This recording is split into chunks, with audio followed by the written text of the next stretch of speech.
यासीन बहुत जवान जब वो इराक से इंग्लैंड में मुंतकिल हो गया। यासीन अपने घर सामारा चावर कर नहीं जाना चाहती थी, लेकिन सामारा अब बहुत खतरनाक था। इसका अबू ने कहा कि इंग्लैंड एक कसीर सकाफती जजीरा है जहाँ सारे नस्ल और मजहब के लोग एक दूसरे के साथ खुशगवार काम करते हैं। यासीन का ख़ानदान अपने सामान लेकर लंदन गए। वहाँ बहुत ऊंचे इमारत और अजायब घर थे, और यासीन का पसंदीदा चीज़ें सैयार होम और दरिया टीम्स पुराना पिल के साथ था।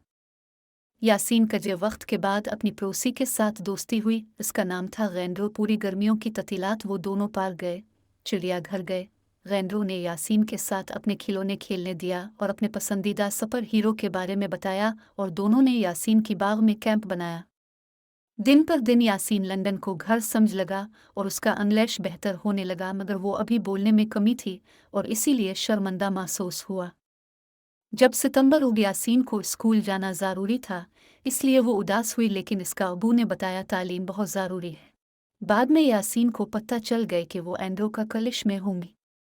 अगला दिन एंड्रो और यासीन एक दूसरे के साथ स्कूल गए, और एंड्रो ने खेल का मैदान, उस्ताद, मज़ाकिया लड़कों है और खूबसूरत लड़कों है और कारीन के बारे में बताया। यासीन कभी कारीन को नहीं देखा, लेकिन एंड्रो बहुत दिलचस्पी थी तो वो ज़रूर अच्छा होगा। मगर जब वो क्लासरूम पहुंचा, उस्तानी ने यासीन को बताया कि वो सबके सामने अपने नाम बता दूं। एक लड़का ने बोला, बदबूदार बेमुल्की, और सब हंसने लगी। और एक और लड़का ने कहा, उस्तानी में समझ नहीं कर सकती, वो अंग्रेज़ नहीं बोल सकता, और सब फिर हंसने लगी। यासीन बहुत अकेला और उदास महसूस कर रहा था, और उस्तानी इसको बैठने की इजाज़त दिया। यासीन एंड्रो के बैठने की ख्वाहिश थी, मगर वो एक लड़क के साथ बैठना पड़ा। वो लड़क बार बार अजब से यासीन को देखा, और वो अलग कुर्सी बैठने के लिए उस्तानी को बोला। वाजिब घंटी बज गए, सब अपने कोट पहन कर खेलने के मैदान में गए, मगर उस्तानी यासीन को बोला ताकि वो इसको एक बीज दे सकते जिसके ऊपर यासीन का नाम लिखा था। अब सब आपका नाम फ़ौरन सीख लेंगी, उस्तानी ने कहा। यासीन ने अपने दिमाग में सोचा, अब सब मजा पर, और हंसगी। जब वो बाहर गया, एक चाविता लड़का गेवबगुएराल सुनहरी बाल के साथ यासीन को लड़क का नाम कहा, और यासीन इसको समझाने का मौका नहीं दिया, और सब फिर हंस रही थे। यासीन गोहर जाना चाहता था। सलाम यासीन। यासीन पीछे देखकर एंड्रो को देखा। अब सबसे क्या हुआ? मैंने अपने दोस्त यासीन को बताया कि स्कूल बहुत अच्छा है, अब इसका पहला दिन बोला कि बना रहे हैं। वो हमसे अलग है, एक लंबी लड़क ने बोला। तो अब भी अलग है।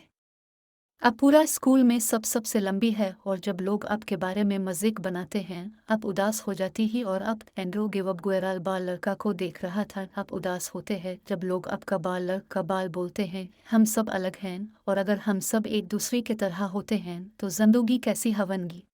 सारे बच्चे खामोश हो गए। फिर यासीन अपना सर ऊंचा रख कर मुस्कुराया और कहा, बोरियन, बिल्कुल बहुत बोरियन। एंड्रो भी मुस्कुराया। फिर सारे बच्चे एक दूसरे के साथ कहा, बहुत बोरियन। एंड्रो ने कहा कि यासीन स तरह अलग है क्योंकि वो हॉट डॉग्स को पसंद नहीं करता। सब हंसने लगा और सबको बताया वो चीज़ जो इन अलग बनाते हैं। टिल जेनकिन्स ने इसका कुम्ज उठाकर सब इसका जुनून का निशानी फ़ख्र के साथ दिखाया।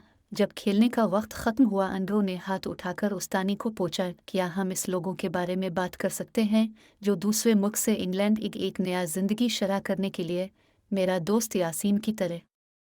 उस्तानी ने कहा, इनफरादियत ज़रूरी है, मगर बुरितानके की खूबसूरती छोटी बड़े छोटी हमजा है कि वो एक कसीर सकाफती जजीरा है। हासन ने किताब में 2 लफ्ज़ लिखा और अपने आप से वादा किया कि वो इस लफ्ज़ को सीख लूँगी और हमेशा याद करूँगी। वो दोस्त भी अपनी किताब में लिखा कि नक्का वो बहुत शुक्रगुजार था कि उसने एक सच्चा दोस्त मिला जो इसको कबूल करता है।